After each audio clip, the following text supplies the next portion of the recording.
ഈ ഹൈക്കോടതിയുടെയും സുപ്രീം കോടതിയുടെയും ഒരു പരാമർശത്തിലേക്ക് നമുക്ക് പോകാം. ഈ മുഖ്യമന്ത്രിയുടെ ഈ സ്വകാര്യതയിലേക്കുള്ള ഒരു കടന്നുകയറ്റത്തെക്കുറിച്ചാണ് ഹൈക്കോടതി പറഞ്ഞിരിക്കുന്നതെങ്കിൽ സുപ്രീം കോടതിയുടെ മറ്റൊരു കമൻറ്റ്, അതായത് ഈ നവകേരള സർവേ നടത്തുന്നതിന് എന്താണ് തെറ്റ് എന്നും ചോദിച്ചിരിക്കുന്നു. ഇതിനെ ഒന്ന് വിലയിരുത്താൻ പോയാൽ ആദ്യം ഏതാണ് പറയേണ്ടത്? ആദ്യം പറയേണ്ടത് നമുക്ക് സ്വകാര്യതയിലേക്കുള്ള കടന്നുകയറ്റത്തിലേക്ക് തന്നെ വരാം. അതായത് പിണറായി സർക്കാരിൻ്റെ ഇപ്പോഴത്തെ മുഖമുദ്ര മോഷണമാണ്. പണ്ട് തേങ്ങാ മോഷണം, കോഴി മോഷണം എന്നൊക്കെ കേട്ടിട്ടുള്ളൂ. അതായത് ദരിദ്ര ആളുകൾ പട്ടിണി കിടക്കുമ്പോൾ ജീവിക്കാൻ ഇല്ലാകുമ്പോൾ കോഴിക്കൂടിൽ ചെന്ന് കോഴി മോഷണം, അതുകൊണ്ടായിരിക്കും തെങ്ങിൽ കയറി തേങ്ങാ മോഷണം. അയ്യപ്പ പണിക്കര് പറഞ്ഞത് നല്ലത് വല്ലതും മോഷ്ടിച്ചാൽ അവരെ കള്ളനാക്കും. ഇപ്പോഴതല്ല, ഇപ്പൊ കഴിഞ്ഞ കുറേ ആളുകളായിട്ട് കേൾക്കുന്ന സ്വർണ്ണമോഷണം. സ്വർണ്ണമോഷണം എന്ന് പറഞ്ഞാൽ കഴിഞ്ഞ LDF സർക്കാരിന്റെ കാലത്ത് ഇവിടെ നമ്മുടെ കസ്റ്റംസിനെ വെട്ടിച്ച് സ്വർണ്ണക്കടത്ത് നടത്തിയതിന്റെ പ്രധാന പ്രതികൾ അവർ കൂട്ടുനിന്നവർ ആര്? ഇത് മുഖ്യമന്ത്രിയുടെ ഓഫീസിനെ കേന്ദ്രീകരിച്ചാണെന്നാണ് വിമർശനം വന്നത്. അപ്പൊ ചുരുക്കം പറഞ്ഞാൽ സർക്കാരിനെ പറ്റിച്ചുള്ള സ്വർണ്ണക്കടത്തും ഒരു സ്വർണ്ണമോഷണമാണ്. പക്ഷേ ഇപ്പോൾ വിവാദമായിരിക്കുന്നത് ശബരിമലയിലെ സ്വർണ്ണ കൊള്ളയാണ്. അവിടെയും സുപ്രീം കോടതി ചോദിച്ചു, ശബരിമലയിൽ ഇനിയും ബാക്കി വല്ലതും ഉണ്ടോ? അല്ല, സുപ്രീം കോടതി ചോദിച്ചത് മാത്രമല്ല, ഈ ഗവൺമെന്റിന് തുടർന്നാൽ അയ്യപ്പന്റെ വിഗ്രഹം പോലും അടിച്ചു മാറ്റുമോ എന്ന സംശയം പലരും പഠിപ്പിച്ചിട്ടുണ്ട്. അപ്പൊ ചുരുക്കം പറഞ്ഞാൽ അയ്യപ്പ സംഗമം നടത്തി ഈ ജനങ്ങളുടെ കണ്ണിൽ പൊടിയിടാൻ വേണ്ടിയാണ് ശ്രമിച്ചത്.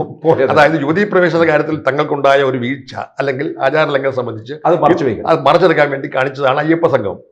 അയ്യപ്പ സംഗമത്തിന്റെ പേരിൽ എത്ര കോടി ചെലവാക്കിയെന്നും ഇതിന്റെ കണക്ക് അതൊരു വിവാദമായിരിക്കുന്നു.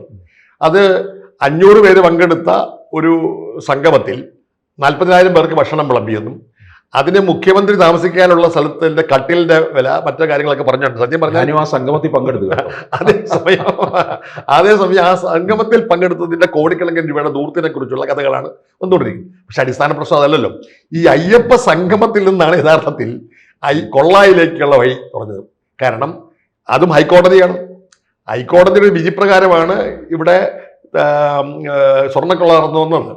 വിജയമല്യ എന്ന് പറയുന്ന ധനാഢ്യൻ ഒരു കാലത്ത് നൽകിയ സ്വർണം, ആ സ്വർണം പാളികളായി ഉപയോഗിച്ച് ദ്വാരപാലക വെച്ചിരുന്നു എന്നുള്ളതായിരുന്നല്ലോ ഇത്. ശില്പം പൊതിഞ്ഞത്. ആ സ്വർണ്ണപ്പാളിയെല്ലാം പോയി ചെമ്പ് പാളിയായി എന്നുള്ളതാണ് ആരോപണം. അത് ഗവൺമെന്റിന്റെ പോലീസുകാരടങ്ങിയ SIT ആണ് അന്വേഷിച്ചെങ്കിൽ പോലും അവർക്ക് കള്ളം പറഞ്ഞു വയ്ക്കാൻ പറ്റില്ല. അന്വേഷിച്ച് വന്നപ്പോഴത്തേക്കൊണ്ട് ചെമ്പ് പാളിയാണെന്ന് തെളിഞ്ഞു. എത്ര സ്വർണം പോയി എന്ന് മാത്രമേ തർക്കമുള്ളൂ. അത് മാത്രമേ ഇപ്പോൾ കണ്ടെടുത്തിയിട്ടില്ല. പക്ഷെ സ്വർണം പോയി. സ്വർണം പോയത് ആരുടെ നേതൃത്വത്തിലാണ് സ്വർണം പോയത്? അത് വ്യക്തമായും ദേവസ്വം ബോർഡിന്റെ പ്രധാന ആളുകളുടെ അനുമതിയോടെയാണ്. അതിന്റെ അടിസ്ഥാനത്തിലാണ് അന്നത്തെ ദേവസ്വം പ്രസിഡന്റായ പത്മകുമാറിനെയും വാസുവിനെയും പോലീസ് അറസ്റ്റ് ചെയ്ത് അകത്താക്കിയത്. പോറ്റിയിൽ നിന്നാണ് ആരംഭിക്കുന്നത്. പക്ഷെ പോറ്റിക്ക് മാത്രം ചെയ്യാൻ പറ്റില്ലല്ലോ.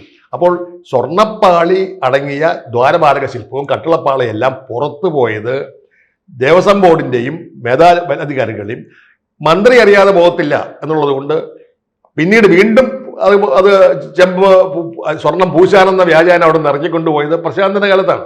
അപ്പൊ ചുരുക്കം പറഞ്ഞാൽ പിണറായി സർക്കാരിന്റെ കാലത്ത് നടന്ന സ്വർണ്ണക്കൊള്ള ഒരു വിവാദമായപ്പോൾ തന്ത്രിയെ കൂടി അറസ്റ്റ് ചെയ്തു. ഇപ്പൊ തന്ത്രിയെ ജാമ്യം കൊടുത്തപ്പോൾ ഹൈക്കോടതി പറഞ്ഞത് തെളിവിന്റെ ഒരു കണിക പോലും ഇല്ലെന്നാണ്. മറ്റേ ജാമ്യം കൊടുത്തതിലൊന്നും അങ്ങനെ പറഞ്ഞിട്ടില്ല. മറ്റുള്ളവരെക്കുറിച്ചുള്ള FIR-ൽ വ്യക്തമായ തെളിവുണ്ടെന്ന് തന്നെയാണ് ഇപ്പോഴും പറയുന്നത്. അത് വാദത്തിലേക്ക് പോകുന്നേ ഉള്ളൂ. പക്ഷേ തന്ത്രിയെ അറസ്റ്റ് ചെയ്തത് മന്ത്രിയെ രക്ഷിക്കാൻ വേണ്ടിയാണെന്നുള്ളത് ഇപ്പോൾ വ്യക്തമായി. അപ്പൊ ചുരുക്കം പറഞ്ഞാൽ സ്വർണ്ണക്കൊള്ളയായിരുന്നു ഇതുവരെ പ്രശ്നമെങ്കിൽ ഇപ്പൊ പുതിയ കൊള്ള വന്നു.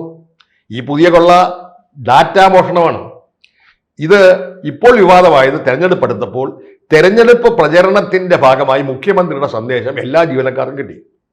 ആ സന്ദേശം വാട്സപ്പിലൂടെ ഇങ്ങനെ പ്രയോഗിച്ചുകൊണ്ടിരിക്കുകയാണ്. അതായത് തെരഞ്ഞെടുപ്പിൽ ഗവൺമെന്റ് എന്തോ മഹത്തായ നേട്ടങ്ങൾ നടത്തി അത് തുടരണമെന്നുണ്ടെങ്കിൽ ഈ ഗവൺമെന്റിന് തുടരണം, 3-ാം ഊഴം വരാൻ പോകുന്നു എന്ന അർത്ഥത്തിൽ മുഖ്യമന്ത്രിയുടെ അഭ്യർത്ഥന എന്ന ഒരു വ്യാജേന ഭരണ നേട്ടങ്ങളെ പെരുപ്പിച്ചു കാട്ടുന്ന ഒരു സന്ദേശമാണ് എല്ലാവർക്കും അയച്ചത്. അത് സഹാക്കന്മാർ അവരുടെ സോഷ്യൽ മാധ്യമങ്ങൾ കൂടെയൊക്കെ വ്യാപകമായി പ്രചരിച്ചുകൊണ്ടിരിക്കുകയാണ്. അപ്പോൾ ലക്ഷക്കണക്കിന് ആളുകളിലേക്ക് സന്ദേശം കിട്ടിയിട്ടുണ്ട്. ഇത് എങ്ങനെ കിട്ടി? കേരള സർക്കാരിൻ്റെ IT വകുപ്പ് തന്നെയാണ് ഈ സ്വകാര്യ വ്യക്തികളുടെ മുഴുവൻ സാധനങ്ങളും ഈ പറയുന്ന ഡേറ്റയും അല്ലെങ്കിൽ വാട്സപ്പും മറ്റുമൊക്കെ ഫോൺ നമ്പറും കണ്ടുപിടിച്ചത്. അപ്പോൾ സർക്കാർ സംവിധാനം ഉപയോഗിച്ച് സാധാരണ ജനങ്ങളുടെ സ്വകാര്യമായി സൂക്ഷിക്കേണ്ട വിവരങ്ങൾ മുഴുവൻ കണക്കിൽ എടുത്ത് അത് മുഖ്യമന്ത്രിക്ക് സന്ദേശം കൊടുക്കാനുള്ള ഒരു ഉപാധിയാക്കി മാറ്റി. ചുരുക്കം പറഞ്ഞാൽ ഡാറ്റ മോഷണമാണ്. നമ്മുടെ IT വകുപ്പ് അനുസരിച്ചും നമ്മുടെ ഭരണഘടന അനുശാസിക്കുന്ന വകുപ്പ് അനുസരിച്ചും ഡാറ്റാ മോഷണം എന്ന് പറയുന്നത് ഒരു വലിയ ക്രിമിനൽ കുറ്റമാണ്. അപ്പോൾ ചുരുക്കം പറഞ്ഞാൽ ഡാറ്റാ മോഷണത്തിന്റെ കള്ളനായി മുഖ്യമന്ത്രിയോ അല്ലെങ്കിൽ മുഖ്യമന്ത്രിയുടെ ഓഫീസോ IT വകുപ്പോ ഒക്കെ മാറിയിരിക്കുന്നു. അപ്പോൾ സ്വർണ്ണമോഷണത്തോടൊപ്പം തന്നെ ഇപ്പോൾ ഡാറ്റാ മോഷണവും നടന്നിരിക്കുന്നു. അതാണ് സുപ്രീം കോടതി പറഞ്ഞത്. സുപ്രീം കോടതിയിൽ ഹൈക്കോടതി പറഞ്ഞത് ഡാറ്റാ മോഷണം സ്വകാര്യതയിലെ കൈക്കടത്താണ്, അത് മോഷണം തന്നെയാണ് അർത്ഥത്തിൽ അതിനെക്കുറിച്ച് പറഞ്ഞത്. പക്ഷേ അതിലടങ്ങിയിരിക്കുന്ന സത്വ എന്ന് പറയുമ്പോൾ ഈ IT വകുപ്പിന് ഉപയോഗിച്ച് തന്നെയാണ് ഈ ഡേറ്റ ശേഖരിച്ചതെന്ന് സത്യവാങ്മൂലത്തിൽ പറയുന്നുണ്ട് ഹൈക്കോടതിയിൽ. ഇത് തന്നെയാണ് കഴിഞ്ഞ ഗവൺമെന്റും ചെയ്തത്. കഴിഞ്ഞ ഗവൺമെന്റ് കാലത്ത് ആരോഗ്യ വകുപ്പിന്റെ മുഴുവൻ കാര്യങ്ങളും ചോർത്തി. അതും IT വകുപ്പ് തന്നെയാണ്. അത് സ്പ്രിംഗ്ലർ എന്ന ഒരു കമ്പനിക്ക് വിറ്റു. സ്പ്രിംഗ്ലർ എന്ന കമ്പനി മോഷണം വിട്ട് അന്തർദേശീയ തലത്തിൽ വിറ്റ് വലിയ കാശുണ്ടാക്കിയെന്നാണ് പറയുന്നത്. പക്ഷേ ഒരാളുടെ രോഗവിവരം ഉൾപ്പെടെയുള്ള സ്വകാര്യമായ കാര്യങ്ങൾ വിൽക്കുക എന്ന് പറയുന്നത് ഒരു ഗവൺമെന്റ് അന്തസ്സുള്ളതാണോ? അപ്പോൾ ഡാറ്റാ മോഷണം അന്ന് തുടങ്ങി. അന്ന് ആരോഗ്യവകുപ്പിന്റെ കാര്യങ്ങളാണ് മോഷ്ടിച്ചതെങ്കിൽ ഇന്ന് സർക്കാർ ജീവനക്കാരുടെയും പൊതുജനങ്ങളുടെയും എല്ലാം സ്വകാര്യതയിലേക്ക് കടന്നു കയറി അവരുടെ വിവരങ്ങൾ മോഷ്ടിച്ച് അത് രാഷ്ട്രീയ പ്രചരണത്തിലുള്ള ആയുധമാക്കുന്ന ഒരു ഇതിലേക്ക് പോകും. അപ്പൊ ചുരുക്കം പറഞ്ഞാൽ മോഷ്ടാക്കന്മാർ ഭരിക്കുന്ന ഒരു ഭരണമാണ്. സ്വർണ്ണമോഷണമായാലും ഡാറ്റാ മോഷണമായാലും മോഷണങ്ങൾ നടത്തി ജനങ്ങളുടെ മുമ്പിൽ അതേസമയം ഞങ്ങൾ വലിയ പരിശുദ്ധന്മാരാണെന്ന് വരുത്തി തീർക്കുകയും മോഷണ നടത്തുന്ന മോഷ്ടാക്കന്മാരുടെ ഒരു ഭരണം കേരളത്തിൽ നടക്കുന്നു. ആ ഭരണത്തോട് കടക്കു പുറത്ത് എന്ന് ജനങ്ങൾ പറയുന്ന കാലം വിദൂരമല്ല. പക്ഷേ ഇതിനകത്ത് ഈ സർവേ നടത്തുന്നതിന്റെ കാര്യത്തിലേക്ക് വന്നു കഴിഞ്ഞാൽ അവിടെ സുപ്രീം കോടതിയുടെ കമന്റ് അല്ലേ വന്നിരിക്കുന്നത്? അത് പറയാം.